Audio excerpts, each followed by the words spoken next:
ભાભર નગરપાલિકા દ્વારા ભાભરમાં fire safety તેમજ સર્ટી બાબતે 5 લોકોને નોટિસ અપાઈ। લાઠી બજારના મોલમાં ફાયર સેફટી ના હોય નોટિસ, સ્પામાં ફાયર સેફટી ના હોય તેમજ સ્પામાં શંકાસ્પદ પ્રવૃત્તિને લઈ ભાભર મામલતદાર દ્વારા સીલ કરતા અનેક સવાલો।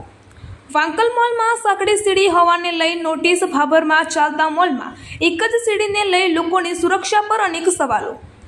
રાજકોટ ટીઆરપી ગેમિંગ ઝોનમાં લાગેલી આગમાં 30 લોકોના મોત પછી ભાભરનું તંત્ર જાગ્યું હતું, જેમાં ભાભર મામલતદાર, નગરપાલિકા ચીફ ઓફિસર સહિતના સ્ટાફના માણસો દ્વારા ભાભર નગરપાલિકા વિસ્તારમાં ચાલતા મોલ, હોસ્પિટલ તેમજ સ્પાની તપાસ હાથ ધરવામાં આવી હતી, જેમાં મોલ કે હોસ્પિટલ કે કોઈ વધારે પબ્લિકવાળા કોમર્શિયલમાં 15 મીટર હાઇટથી વધુ હાઇટ તેમજ 500 ચોરસ મીટર બાંધકામ થતું હોય તેમને ફાયર વિભાગની એનઓસી લેવાની હોય છે, બાકીનાને ફાયર સેફટીના સાધનો રાખવા જરૂરી હોય। ભાભર મામલતદાર RM ચૌધરી તેમજ ભાભર નગરપાલિકા ચીફ ઓફિસર પાયલબેન દેસાઈ સહિત પાલિકા સ્ટાફ દ્વારા 8 જેટલા સ્થળો પર જઈને ચેક કર્યા હતા। તેમાં મારુતિ હોસ્પિટલને ફાયરના સાધનો, ફાયર એનઓસી મળી આવેલ તેમજ 5ને નોટિસ આપવામાં આવી હતી, જેમાં ભાભરમાં આવેલ મોલોમાં ફાયર સેફટી, ફાયરના સાધનોમાં એક્સેસ પાયરી, સાંકડી સીડીને લઈ પાલિકા દ્વારા નોટિસ આપવામાં આવી હતી। 5ને નોટિસ આપવામાં આવી હતી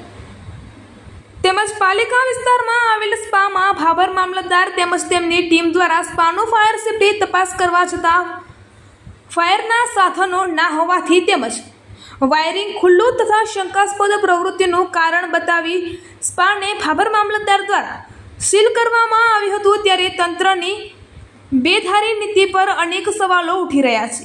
લાઠી બજારના નાગરાજ મોલમાં ફાયર સેફટીના કોઈ સાધનો ન હોવાથી તેને પણ નોટિસ આપવામાં આવી હતી, જ્યારે સ્પામાં પણ એ જ ફાયર સેફટીના સાધનો ન હોતા તેને સીલ કરવામાં આવ્યું। પાલિકા વિસ્તારમાં ફાયર સેફટી બાબતની જવાબદારી ચીફ ઓફિસર પાલિકાની હોય છે, જ્યારે સ્પા ઉપર અન્ય કોઈ શંકાસ્પદ પ્રવૃત્તિ ચાલતી હોય તો કોઈ ફરિયાદ હોય તો ડીવાયએસપી કક્ષાના અધિકારી રેડ કરે છે। અહેવાલ ગોપાલ કે પૂજારા, ભાભર, બનાસકાંઠા।